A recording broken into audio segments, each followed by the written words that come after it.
Para entender al hombre y su obra, señor Botero, comencemos. Usted es hijo de un comerciante que viajaba a las provincias a caballo y de una mujer creativa de reconocida habilidad manual. Entonces, sería fácil concluir que su vena artística le viene de sangre materna. Es muy posible. ¿Sí? Sí, es muy posible. Pero usted comenzó a pintar a muy temprana edad.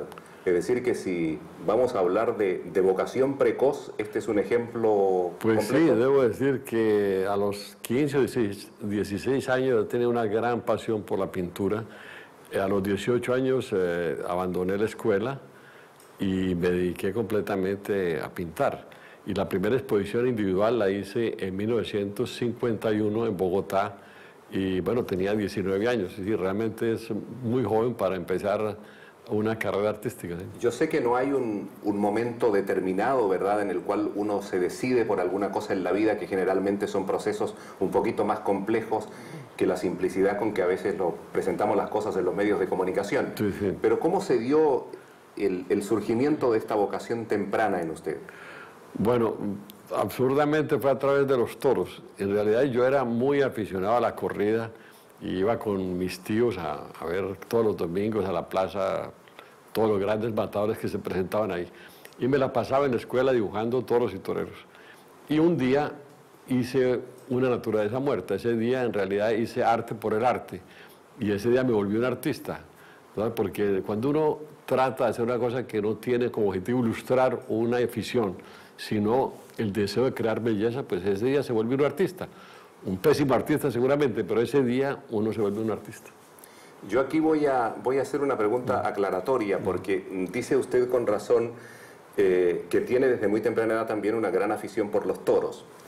Y yo voy a volver sobre el tema central de su pintura, pero su pintura es generalmente dulce, habla de lo cotidiano, y eso es lo más ajeno a lo que pasa en una plaza de toros.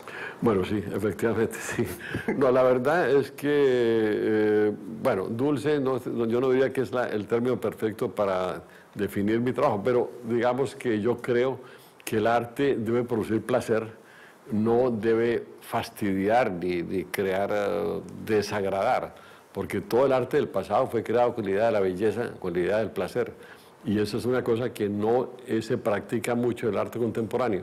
Hay muchos artistas que hacen su obra más bien con el deseo de producir choque en el espectador o desagrado. Y yo, como me he formado viendo la gran pintura, pues yo soy de los que creo todavía en la belleza y en el placer del arte.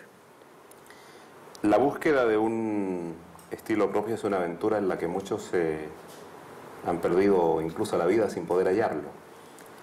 Y en este capítulo a mí me gustaría ir por partes en cuanto a lo del estilo. Parte número 1, ¿por qué la mayoría de nuestros artistas latinoamericanos, y me refiero no solo a los pintores, sino también a los escritores, que como también es su caso, estoy hablando de 1952, ¿verdad?, emprenden el viaje, la partida, para encontrarse a ellos mismos, como si para entender y entenderse habría que salirse del cuadro? Bueno, mire, encontrarse a uno mismo es algo que muy pocos logran. Es decir, la mayor parte de los artistas, los escritores van dando palos de ciego, tratando de hallar alguna cosa, y entonces hay esa cosa de cambiar de estilo cada exposición o cada libro, etc.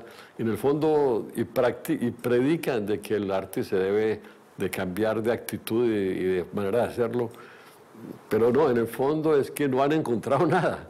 Esa es la realidad. Es decir, por ejemplo, poniendo un caso como el Giacometti. Giacometti hizo arte negro, hizo cubismo, hizo surrealismo, hizo, bueno, muchas cosas. Y un día logró hacer el primer Giacometti. Se encontró quién era él. Y los últimos 25 años de su vida, pues hizo Giacomettis. Y la mayor parte de los pintores que dan esas vueltas para acá, para allá, hay un momento en que se encuentran ellos mismos. Yo tuve la fortuna de saber qué era lo que yo quería, qué era lo que me producía emoción y placer muy rápidamente, muy pronto. Tuve esa gran fortuna de encontrarme. Como digamos, como en el año 56, 57, hice el primer botero, digamos. Pero en el fondo había ese deseo de hacerlo porque había tomado una dirección de un artista que se interesa el volumen por mi formación que había tenido en Florencia, que como todo el mundo sabe, la pintura florentina es volumétrica. Entonces ese deseo de encontrar una manera personal de expresar ese volumen, lo encontré, se concretizó estando en México en el año 56, 57. De pronto vi la cosa, me expresé personalmente. En naturaleza muerta con una naturaleza muerta con una mandolina. Total que bueno, eso fue el principio, pero en ese momento vi que había hecho un cuadro que era un botero, digamos, que era una cosa que era mía, que no era, era una imitación, un derivado de nada, sino que era una verdadera creación. Y bueno, debo decir que eso no le sucede a todos los artistas. Desgraciadamente es lo más difícil, es dar ese paso hacia encontrar algo que es personal, porque la historia del arte es la historia de la gente que ha tenido personalidad, no es la gente que lo ha hecho bien, mucha gente lo hace bien, pero es la gente que tiene una cosa personal, que dice algo personal, que agrega algo a lo que se conoce. Es decir, el tema siempre es el mismo, pero es la manera de decirlo que es distinto siempre. Yo siempre he contado, siempre lo he dicho, que el caballo, el hombre, el árbol, fueron siempre desde la época prehistórica los mismos, y sin embargo ha habido miles de formas de expresarlo y cada vez distinto. El caballo de las cuevas de Altamira, el caballo de Velázquez, de Caravaggio, de Giotto, de Picasso, todos son el mismo caballo, pero era la forma de hacerlo, decirlo distinto. Y bueno, pues esa es la cosa, lo que separa los artistas de los otros, es decir, los creadores de los otros, porque es encontrar esa manera personal de expresarse que es lo que es central en la vida de un artista. Es decir, el estilo es lo definitivo. Es lo definitivo, es lo definitivo.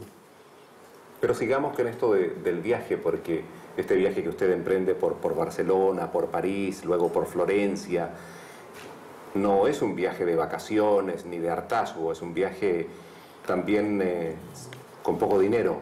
¿Con pobreza? Con poquísimo, pero digamos que con ese deseo enorme de ver cosas, de aprender, etcétera. Y bueno, no hice otra cosa, casi 3 años estuve en Europa y bueno, pues todo el tiempo estaba en el museo, fui copista en el Prado, estudiante de la Escuela de Bellas Artes de San Fernando, pasé unos meses en París viendo los museos, después en Florencia obviamente estuve en la Escuela de San Marco y todo el tiempo dedicado a mirar los grandes frescos italianos. Pues los conozco todos porque en esa época pues, me desplacé por toda Italia viendo todas las maravillas que había en la pintura de fresco y los grandes museos.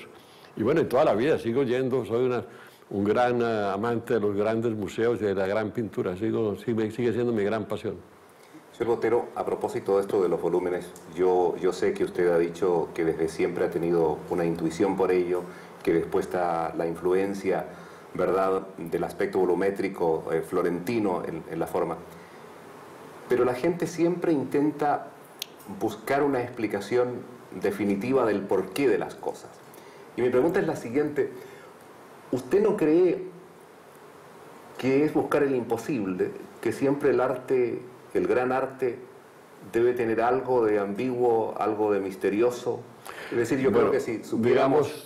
Sí, por favor. Sí, no, yo digo que uno puede explicar lo que hace hasta cierto punto, pero no puede explicarlo todo. Es decir, porque es, digamos, cuando uno empieza a trabajar, es como que lo invitaran a un gran banquete donde están todas las posibilidades y uno va seleccionando cada vez más, de una forma más reducida, lo que ama.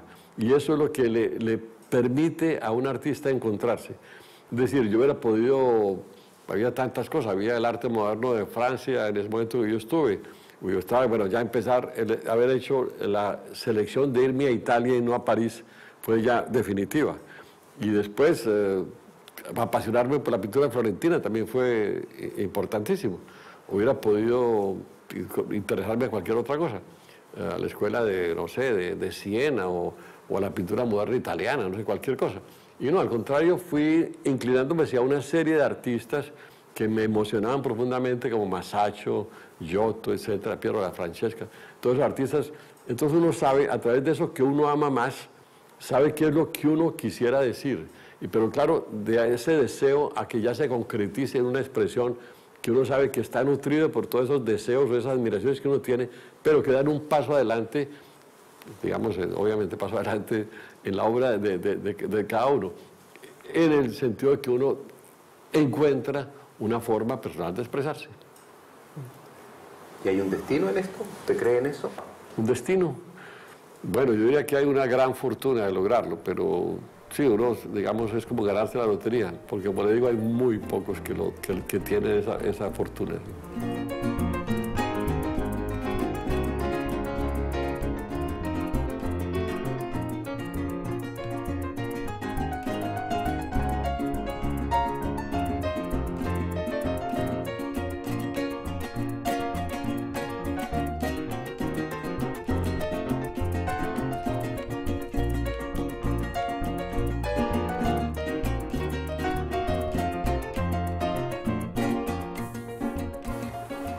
Ahora, nadie viene del callo de una cabra, ¿verdad? Citaba usted a los grandes artistas, la pintura que amaba y luego a través de ellos buscar su propio estilo. De tal manera que aquí hay una suerte de sincretismo cultural, ¿verdad? Que convive a la vez con el ser profundamente americano y colombiano en este sentido. ¿Es una convivencia sencilla? Bueno, digamos que como soy muy latinoamericano en mi manera de ser, y como pues obviamente tengo un enorme interés en todo lo que es nuestro, pues la temática es latinoamericana. Después, obviamente ha habido también una gran pasión en mi vida por el arte precolombino. Sobre todo se ve en mi trabajo de escultor, se siente ese interés en el arte mexicano, precolombino, peruano, colombiano, etc. Entonces, que bueno, todo eso va llevándolo a uno a crearle un espíritu que es distinto a lo que tendría un artista europeo. Es decir, un europeo no podría hacer lo que yo hago. Es decir, ni yo puedo hacer lo que hacen los europeos. Es decir, esta es una cosa, uno está marcado por esos años que uno vivió en su país. Yo salí por primera vez de Colombia a los 19 años, entonces que bueno, me impregné completamente de mi país. Viví en la provincia casi siempre, porque hasta los 18 años estuve en Medellín. Claro que toda esa vida de provincia lo marca uno y lo nutre de una manera formidable. Y después, claro, ese lenguaje tiene que ser universal, porque el tema en la pintura creo yo que debe ser local o parroquial. Y después el lenguaje tiene que ser universal, porque tiene que ser una cosa que toque a cualquier espectador de cualquier parte, porque la pintura tiene unos elementos que son mundiales, que son universales, que le dicen algo a todo el mundo. El color, por ejemplo. Todo el mundo, una bella armonía de color la entiende un japonés o un alemán o un colombiano, un argentino. Es decir, eso es una cosa, el color, esa forma de combinar los colores. La forma de componer un cuadro. Es decir, cuando la composición está balanceada, todo el mundo es sensible a una composición bien balanceada. Y desde luego el dibujo y el estilo personal. Todo eso es una cosa que la gente del mundo entero aprecia y entiende. Y claro, pues el tema siempre ha sido, digamos, uno ve los impresionistas, el tema no puede ser más francés. O uno ve la pintura, digamos, bueno, alemana, pues no puede ser más alemana. Pues. Cada país tiene una temática que es propia, pero una manera de decirlo que es internacional, sí, uno se conmueve con un cuadro de Monet, pero un cuadro de Monet también es admirado en Japón y admirado en Argentina, porque hay ese lenguaje claro y maravilloso, pero el tema es totalmente francés. A propósito de tema y forma, ¿cómo se relacionan estos dos elementos? Porque yo voy a hablar de lo que sé, sí, que es la radio. Hay una importancia tan grande de la manera de decir y de lo que se dice, ¿no? Uno puede tener un gran discurso, ¿verdad?, para hablar sobre el futuro de América Latina, pero si no lo sabe decir bien, no tiene ningún sentido. ¿Cómo se da eso en la pintura? Bueno, o en su digamos, pintura el tema es importante, pero por ser el pretexto para pintar. Es decir, porque en el fondo es el punto, digamos, el trampolín, digamos, que lo lanza uno hacia el problema de la pintura. Pero es importante, es muy importante. Hoy en día, pues, digamos, en el arte del siglo XX ha habido mucho menosprecio por el tema en la pintura. Pues entonces, cada que hay un tema importante, entonces, pues, ya no estoy literario. Pues, entonces, si uno dijera así, entonces literario es toda la obra de Giotto y toda la obra de Miguel Ángel, toda la obra de tanto, entonces habría que botar a la basura todas esas obras porque son literarias. No, el tema es muy importante, pero claro que más importante que el tema es la forma como se dice, es decir, el lenguaje. Y el tema, al final, es un pretexto, pero es que todo se une, es decir, hay la poesía del tema y está después el lenguaje y el color y todos los elementos de la pintura que se unen para crear esa obra que es la que vale la pena. Ahora, usted siempre, o casi siempre, ha elegido más bien la sutileza, ¿verdad?, para decir las cosas. Hay en muchos cuadros también la ironía, el comentario velado. Estoy pensando sobre todo en esa siesta del presidente, ¿verdad? Y hay una forma de decirlo que va mucho más allá de lo meramente contextual, de lo meramente panfletario político.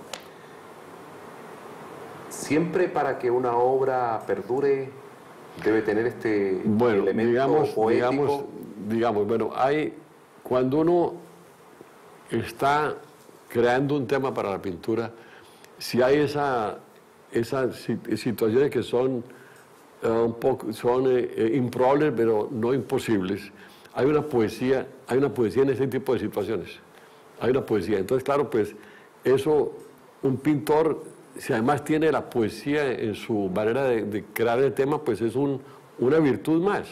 Es decir, no es una cosa desechable. Si tiene un toque de ironía, también puede ser una virtud. Bueno, por ejemplo, en Goya uno ve una gran ironía, uno ve, en Bruegel, un gran humor y una gran ironía. Bueno, pues todos estos artistas pues tenían esos toques, pero el motor, digamos, de esa pintura no fue la ironía, el motor fue la pintura. Y resulta que esos toques fueron casi que a último momento que se lograron, o se lograron al principio, con el momento que se crea el tema, pero después se metió el artista en la cosa de la pintura. Hay un momento en que es... Que lo fundamental es... Que lo fundamental es, pero sí un pintor que tiene la capacidad de crear la poesía dentro de esa primera idea, y eso es una gran virtud. Es decir, uno de todos esos cuadros, por ejemplo, de la época rosa de Picasso, pues son cuadros que tiene el pequeño dibujo que hizo para empezar, ya tenía una poesía. Es decir, eso tiene, y en la pintura impresionista hay muchos cuadros que son poéticos por la forma romántica en que presentaba la realidad, unos cuadros que uno quisiera vivir en ellos, porque tienen una realidad tan agradable, que lo invita a uno, porque son concebidos como poesía. Es decir, es una virtud, no es desechable.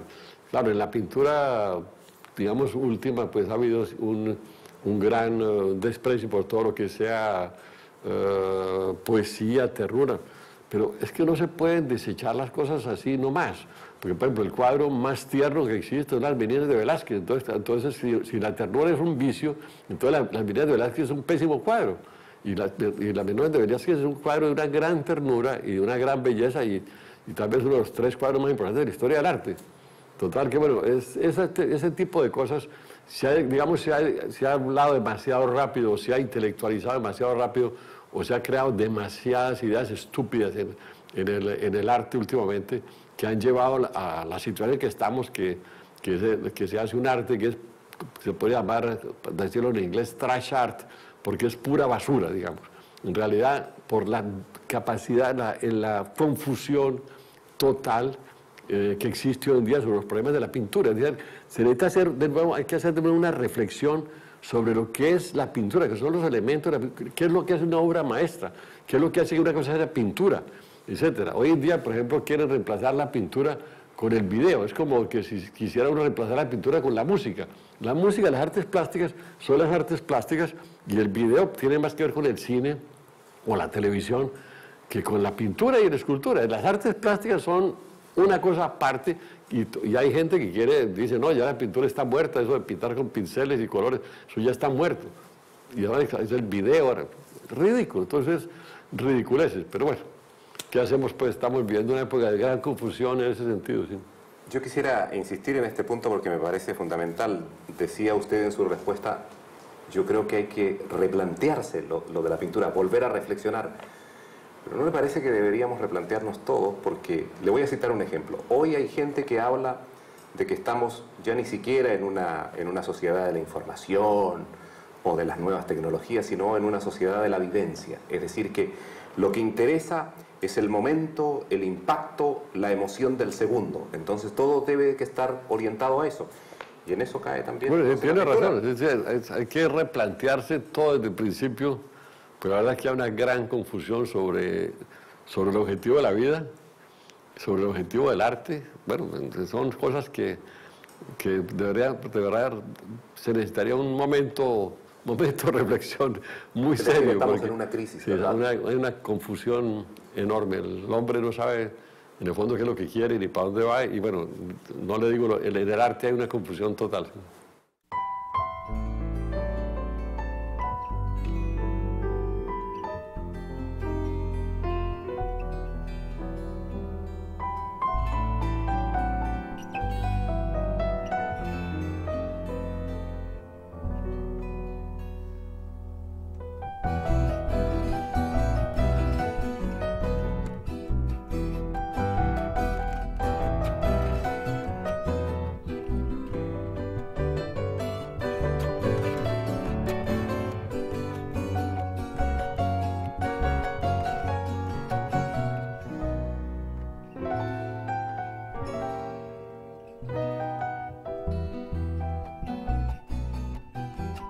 Ahora, hablaba usted de lo poético en la pintura, pero también en parte de su pintura están estas imágenes instantáneas que hablan de una realidad muy cruel, de un tiempo de la infamia, y concretamente en su país, en Colombia. Estoy pensando en la muerte de Pablo Escobar, estoy pensando en el fusilamiento, en los guerrilleros, en la matanza, en el atentado. Bueno, es como si Botero tuviese también en un momento la necesidad urgente de dar cuenta de esa realidad dramática. Bueno, pues sí, la verdad es que, bueno, yo he hecho una pintura que ha mostrado, digamos, el aspecto amable de Colombia, pero Colombia, desgraciadamente, tiene dos caras. También tiene esa cara de violencia, esa cara de drama, etcétera, que ya lleva muchos años. Y a un cierto momento, pues, yo me sentí que debía hacer algo en ese sentido, decir algo. Obviamente, no es que un cuadro vaya a cambiar ninguna situación social o política, pero sí queda un testimonio sobre un momento de locura, de un momento absurdo de nuestra historia, que seguramente va a pasar, pero que un artista que tenga la capacidad y que lo pueda hacer, pues debe hacerlo. Y yo me sentí que yo era una de las personas que podía hacerlo y por eso lo hice. He hecho una serie como de 45 obras, y todo sobre ese tema. ¿Sí? Señor Botero, usted lo ha dicho varias veces en esta conversación con Radio Nederland, que siendo una pintura universal, usted sigue siendo profundamente colombiano. Me imagino que debe ser muy difícil para un colombiano no poder vivir en su país. Muy trágico, muy difícil, y es digamos, una sensación de angustia profunda. Bueno, en mi caso, pues yo amo mi país, tengo mi casa en Colombia, y desgraciadamente por lo delicada la situación de seguridad, pues no puedo estar tanto como quisiera en mi país y en mi casa. Total que sí, yo me siento, bueno, yo no me siento exilado en el sentido que yo antes de que se creara esta situación ya vivía fuera de Colombia por razones de mi trabajo.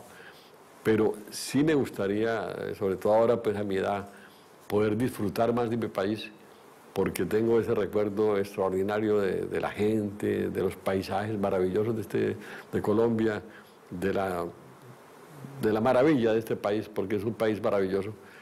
Y claro, no poderlo disfrutar, porque nos robaron el paisaje, porque ahí se puede vivir en las ciudades, pero no se puede vivir en el paisaje, que es lo más maravilloso de Colombia. Es decir, uno puede pasear tranquilamente y vivir tranquilamente en medio de la maravilla de la naturaleza. Ahí no, porque hay una inquietud y hay un real peligro. Total que, bueno, nos han hecho un daño muy grande los violentos de Colombia, quitándonos nuestro país, y espero que lo podamos recuperar. Y espero que sea con el presidente Uribe que podamos lograrlo. Señor Botero, a pesar de eso, yo quiero relatarle una breve anécdota telefónica que me ha dado nuestra corresponsal en Bogotá, la señora María Isabel García.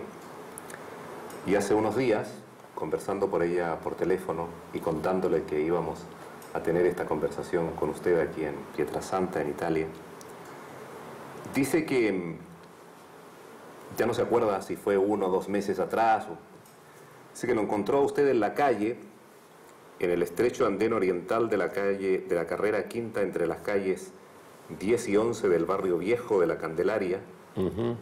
Usted venía en dirección norte-sur, venía con Luis Orlando Melo, director de la biblioteca Luis Ángel Arango, depositaria de la donación Botero, la más significativa, y estoy citando textualmente, la más significativa que algún notable le ha hecho a la capital de este país de ricos mezquinos, y detrás venía su hermano Juan David. María Isabel no lo podía creer. El famoso Botero, como cualquier parroquiano a pie, caminando tranquilamente por ahí, ni una escolta, ni un carro de vidrios oscuros, ni nada de eso que hace tiempo se convirtió en símbolo de prestigio social por estos lados. Por fin, algo refrescante, pensó. Bueno, debo decir, mi sistema de ir a Colombia, digamos, es llegar de improviso e irme lo más pronto posible. La verdad es que he experimentado lo de los guardaespaldas. Llegué hasta tener 10 guardaespaldas en cierto momento y es insoportable eso, muy difícil. Y además, parece que muchas veces son los guardaespaldas los que realizan los secuestros, etc. Tal que yo prefiero llegar así intempestivamente y desaparecer lo más pronto posible. Pero sí, yo estuve allá efectivamente fui a almorzar con mi hermano y con Jaime Orlando Melo, Jorge Orlando Melo. Fui por ahí a un restaurante cerca. Yo ahí se encontró con ella casualmente. Sí, exacto, sí. Debió ser ahí, sí. Cuando veníamos de camino a su estudio, decía usted que aquí en Pietrasanta se hacían copias maravillosas. Usted sabe que la copia se ha hecho lo más famoso del mundo, y se copia todo, digamos. Incluso los cuadros de Botero están en las salas de espera, ¿verdad?, de un médico, de un dentista. ¿Qué opinión le merecen a ustedes esto de las copias? Bueno, mire, las copias, si no están firmadas, me parece casi... No, digamos, me siento, digamos, halagado que alguien admire tanto mi trabajo que lo quiera copiar, si no lo firma, claro. Entonces yo en Colombia, en los parques venden copias de mis cuadros al óleo, grandes, etcétera, pero no dicen Botero. Pues, eso no me molesta, la verdad es que no me molesta, al contrario, me da casi, yo diría que casi satisfacción ver que la gente compra eso. Lo que sí es una gran molestia, un gran problema es la cosa de los falsos, que hay muchos falsos, hay mucha gente dedicada a copiar mis cuadros, a firmarlos, porque claro, eso buena parte, bueno, sobre todo lo más grave es que el día de mañana de pronto me van a juzgar a mí por esos cuadros, van a pensar que yo pinté eso. Y entonces eso es la parte más grave. Yo hasta donde puedo digo falso, pero bueno, cuando yo no esté ahí a lo mejor no va a seguir la industria, va a ser muy complicado, pero bueno.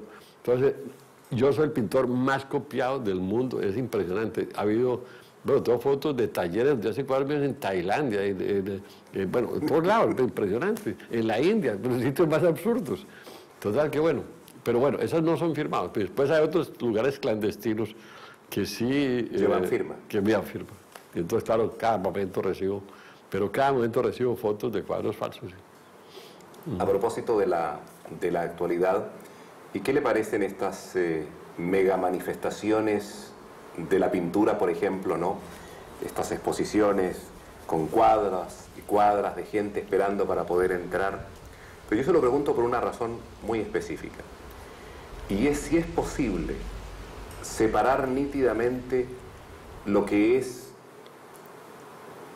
el mero choque emocional del que hablábamos, ¿verdad?, de esta sociedad de la vivencia, de una experiencia artística real, genuina, de apreciar la belleza de una pintura o lo que nos quiere decir. Bueno, mire, la verdad es que dicen que no, que la gente no se interesa suficiente en el arte.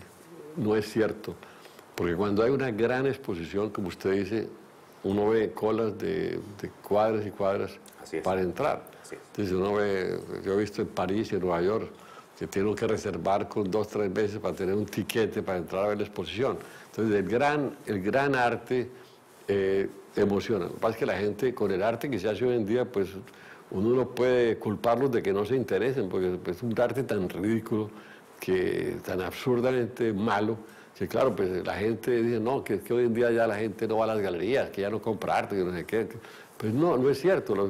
Los grandes museos y las grandes exposiciones viven llenos de público numerosísimo. Total que no hay ninguna crisis en ese. El arte, si es bueno, atrae al espectador de una forma extraordinaria. Acaba de publicarse en España un libro de ensayos con el sugerente título de Cómo ser mayor sin hacerse viejo. Y este libro dice que una de las principales recomendaciones es la actividad.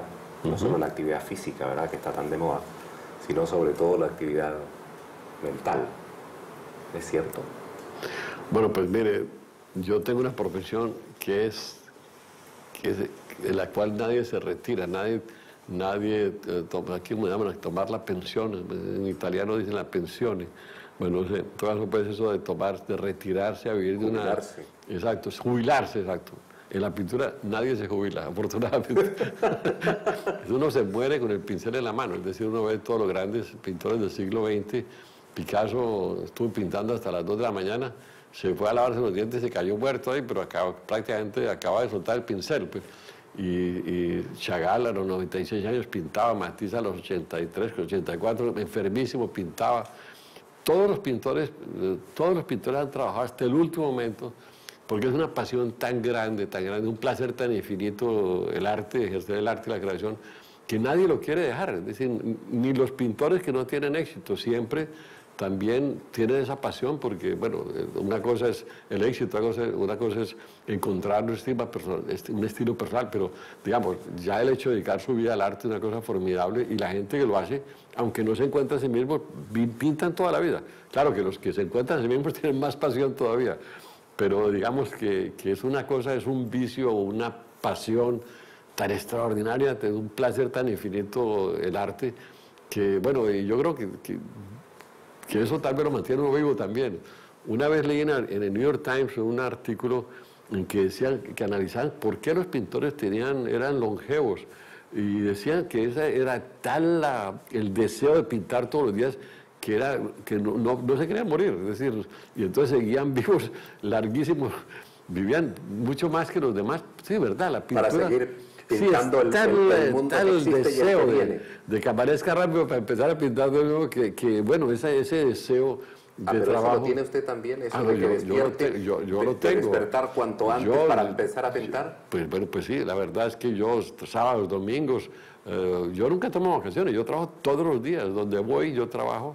Si no puedo pintar, pues estoy dibujando, pero yo trabajo todos los días, pero es porque me ofrece un placer enorme. Y claro, por la mañana apenas me despierto, bueno, ya para el estudio rápido. Sí, en realidad sí es una pasión muy agradable, más que agradable, muy maravillosa. Y un privilegio que detienen pocos. Pues sí, es una gran fortuna ser pintor. Sí. Yo con esto voy a terminar, señor Botero. Y para los otros, para los que miramos la pintura, el arte de alguna manera nos redime, nos ayuda a llevar la existencia precisamente cuando la vida no es color de rosa. Bueno, pues el arte, o digamos la cultura, pues es una alternativa de la realidad, es una realidad paralela donde uno se puede refugiar muy cómodamente. Total que el arte da esa oportunidad de vivir en medio de la fantasía, para olvidar un poco la dureza de la vida real. Le quedo muy agradecido en nombre de Radio N de la Nación. Gracias a usted. Gracias. Muy gentil de recibirnos por aquí. Gracias. Muchas gracias.